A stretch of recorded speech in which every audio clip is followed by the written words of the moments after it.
Muy buenos días, mis amados hermanos, mis queridos amigos. Dios les bendiga rica y abundantemente. Hoy vamos a leer nuestro capítulo 10 del libro de Isaías.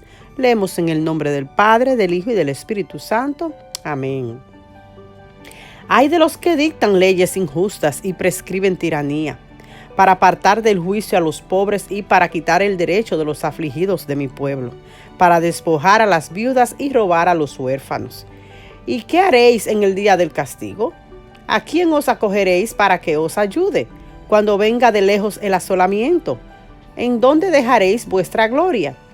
Sin mí se inclinarán entre los presos y entre los muertos caerán. Ni con todo esto ha cesado su furor, sino que todavía su mano está extendida. Versículo 5. Asiria, instrumento de Dios. Oh Asiria, vara y báculo de mi furor, en su mano he puesto mi ira. Le mandaré contra una nación pérfida, y sobre el pueblo de mi ira le enviaré para que quite despojos y arrebate presa, y lo ponga para ser hollado como lodo de las calles. Aunque él no lo pensará así, ni su corazón lo imaginará de esta manera, sino que su pensamiento será desarraigar y cortar naciones no pocas. Porque él dice: mis príncipes, ¿no son todos reyes? ¿No es Calno como Carquemis, Hamat como Arfad y Samaria como Damasco? Como halló mi mano los reinos de los ídolos, siendo sus imágenes más que las de Jerusalén y de Samaria, como hice a Samaria y a sus ídolos, ¿no haré también así a Jerusalén y a sus ídolos? Pero acontecerá que después que el Señor haya acabado toda su obra en el monte de Sión y en Jerusalén, castigará el fruto de la soberbia del corazón del rey de Asiria y la gloria de la altivez de sus ojos, porque dijo: con el poder de mi mano lo he hecho, y con mi sabiduría, porque he sido prudente. Quité los territorios de los pueblos y saqué sus tesoros, y derribé como valientes a los que estaban sentados. Y halló mi mano como nido las riquezas de los pueblos, y como se recogen los huevos abandonados, así me apoderé yo de toda la tierra. Y no hubo quien moviese ala, ni abriese boca y graznase. ¿Se gloriará el hacha contra el que con ella corta? ¿Se ensoberbecerá la sierra contra el que la mueve? Como si el báculo levantase al que lo levanta, como si levantase la vara al que no es leño. Por esto el Señor, Jehová de los ejércitos, enviará debilidad sobre sus robustos, y debajo de su gloria encenderá una hoguera como ardor de fuego. Y a la luz de Israel será por fuego, y su santo por llama, que abrace y consuma en un día sus cardos y sus espinos. La gloria de su bosque y de su campo fértil consumirá totalmente alma y cuerpo, y vendrá a ser como abanderado en derrota. Y los árboles que queden en su bosque serán en número que un niño los pueda contar.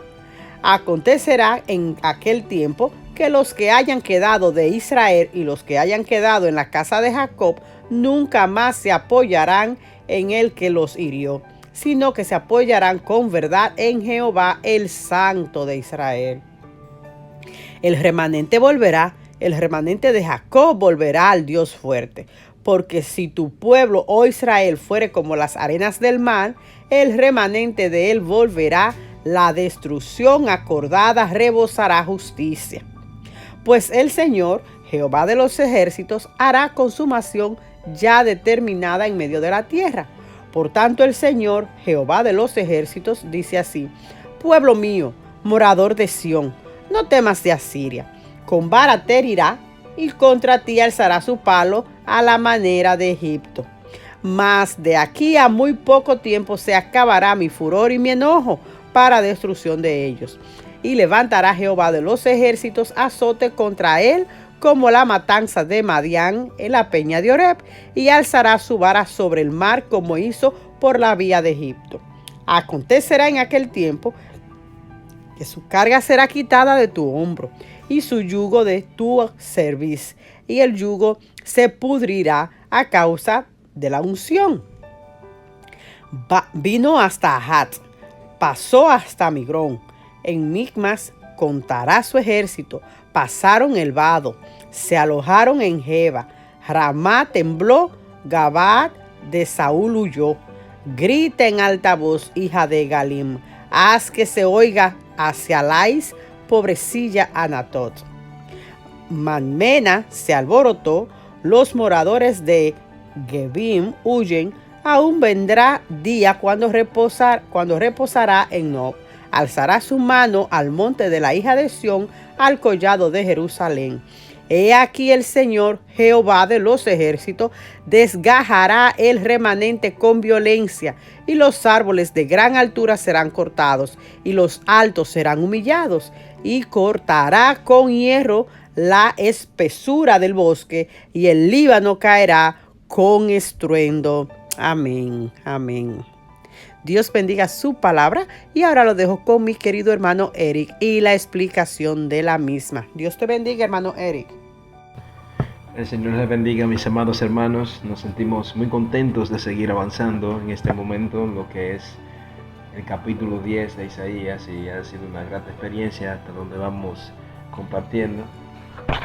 En el capítulo 10 nosotros podemos hacer unas cuantas observaciones muy interesantes, y es que desde el versículo 1 se nos presenta a Dios que juzgará a los jueces corruptos y a los que dictan leyes injustas, los que oprimen a otros y serán oprimidos, de manera que no basta con escribir buenas leyes en los libros. Cada persona debe tratar con justicia al pobre y al indefenso. De manera que, mi amado hermano, no podemos pasar nuestra responsabilidad de ayudar o de hacer misericordia a los menos afortunados, decir como que esto es responsabilidad del gobierno, responsabilidad de la iglesia. Usted y yo somos responsables ante Dios de lo que hacemos por los más necesitados. En el 7 nos dice que aunque Asiria no sabía, podemos entender allí claramente que Asiria no sabía que participaría en el plan de Dios. Él utilizó esta nación para llevar a cabo su juicio en contra de su pueblo. Dios usa, mis amados, aún aquellos que lo rechazan para llevar a cabo su plan eterno. De manera que Dios no hizo el mundo para dejarlo a la deriva. Dios es soberano y tiene el control de todo. Por eso podemos confiar en Dios, aún en medio de una sociedad y un mundo que está en continuo cambio. Nosotros podemos confiar plenamente en el plan de Dios. En el versículo 9 podemos ver un sinnúmero de ciudades que se mencionan allí. Vemos una ciudad llamada Calno, Carquemis, Amat, Arfat, Samaria y Damasco. Todas estas fueron ciudades conquistadas por Asiria. Y el rey de Asiria, lleno de arrogancia por sus grandes victorias sobre estas ciudades, dio un discurso lleno de arrogancia, pues él pensaba que también iba a conquistar a Judá. Pero él no podía ver ni podía darse cuenta que la mano poderosa de Dios estaba a favor de Judá. O sea que los asirios eran muy arrogantes. Algo que aprender de ellos es que muchos hoy en día podemos caer en el pecado de la arrogancia y el orgullo. Esto debe morir en nosotros, mis amados de Dios. Lo que logramos es porque Dios es misericordioso, no porque nosotros seamos grandes personas o porque haya cierto poder en nosotros, sino que Dios es quien va permitiendo que las cosas se vayan desarrollando. Por eso agradecemos a nuestro misericordioso Dios por todas las cosas que nos da. En el 12 vemos a Samaria y a Jerusalén, que estaban llenas de ídolos inútiles que no podían proteger al pueblo. Solamente el único y verdadero Dios puede salvar al pueblo, no sin antes haber usado a los asirios, ¿verdad?, como un instrumento de juicio. Ahora, aquí vemos una invitación directa a que confiemos en el poder de Dios manifestado en Cristo y no en el de los ídolos que nosotros podemos encontrar. Y cuando hablamos de ídolos, podemos hablar de cualquier elemento que se constituya un objeto de adoración. Un ídolo puede ser cualquier cosa que tome el lugar de Dios en mi vida. Puede ser mi trabajo, puede ser el dinero, puede ser una persona, puede ser cualquier situación que yo llegue a pensar que es mucho mejor que Dios. Bien, entonces finalmente, en el versículo 20 y 21, vemos que aquí a los que permanecieron fieles, Dios les llama el remanente. La clave para ser parte del remanente era la fe. De manera que no bastaba ser descendiente de Abraham, haber vivido en la tierra prometida, haber confiado en Dios en algún momento. Nada de esto era lo que hacía que el remanente fuese aquel remanente que Dios nombró que sería. O sea, podemos tratarlo a colación, podemos traerlo a lo que es la aplicación contemporánea de ahora. Y sería lo siguiente, o sea, ¿piensa usted que pertenece a la familia de Dios solo porque desciende de un linaje cristiano? ¿Solo porque tu papá y tu mamá son creyentes? ¿O porque eres amigo de los cristianos? ¿O porque tú participas en la iglesia o has tenido alguna experiencia en el pasado? Una vez alguien dijo, podemos durar 30 años en un parqueo y esto no nos convertirá en automóviles. Esto nos da a entender que no es ese tipo de cosas que hacen que nosotros seamos verdaderos hijos de Dios. Por eso usted y yo, amados, debemos reconciliar nuestra vida con Dios a través de Cristo. Por eso usted y yo debemos vivir continuamente aferrados al Mesías, como dijo Juan 15, separado de nada podemos hacer. Y esto nos enseña que no es nuestra permanencia en la iglesia, no son las cosas que nosotros creemos que hacemos, no es porque mi familia sea o no sea, es Cristo lo que va a hacer la diferencia.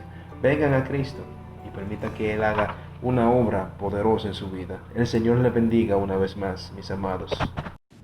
Gracias, hermano. Dios me les bendiga a cada uno de ustedes también, mis amados hermanos y amigos. Que tengan un excelente día en el Señor. Amén.